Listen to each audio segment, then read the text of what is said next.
James Castle's an American artist who lived from 1899 to 1977 in rural Idaho in virtual exclusion from the contemporary art world. He was never recognized as a contemporary artist, and he was born profoundly deaf, so he didn't speak and he didn't read.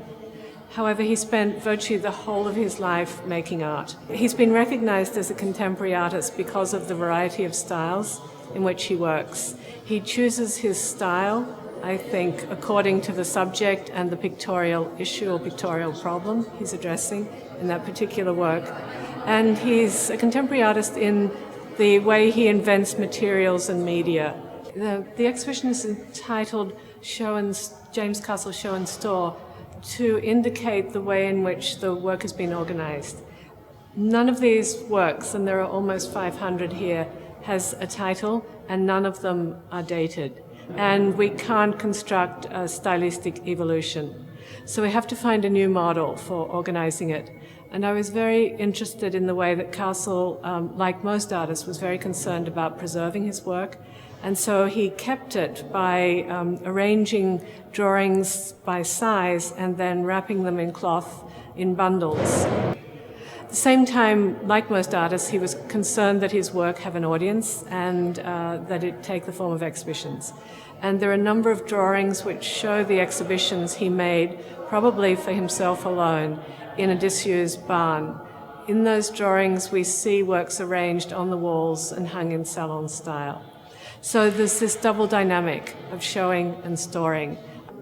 The second way of organizing the exhibition has to do with the subject and the disposition of the galleries. There is one very long pair of galleries in which works that relate to the external world in which he lived on the ranch and which he remembered for years later. And then a second part of the exhibition is given over to questions of reproduction, where he copied from printed matter which he found in pamphlets and advertising and packaging. These are then juxtaposed with the books, which can be devoted to many different things, sometimes images, sometimes text and images, sometimes just text, which he's invented.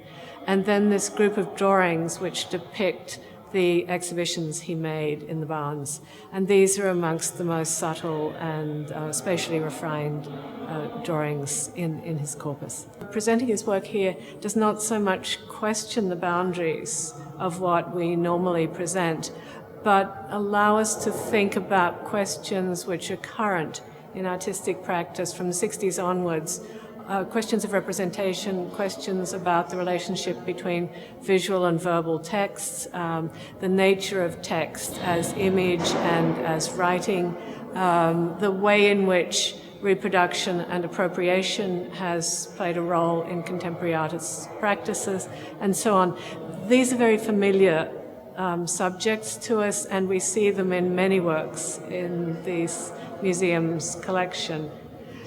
He therefore could be connected, I think, in some ways to conceptual art practices, artists who have a conceptual drive but work in material terms.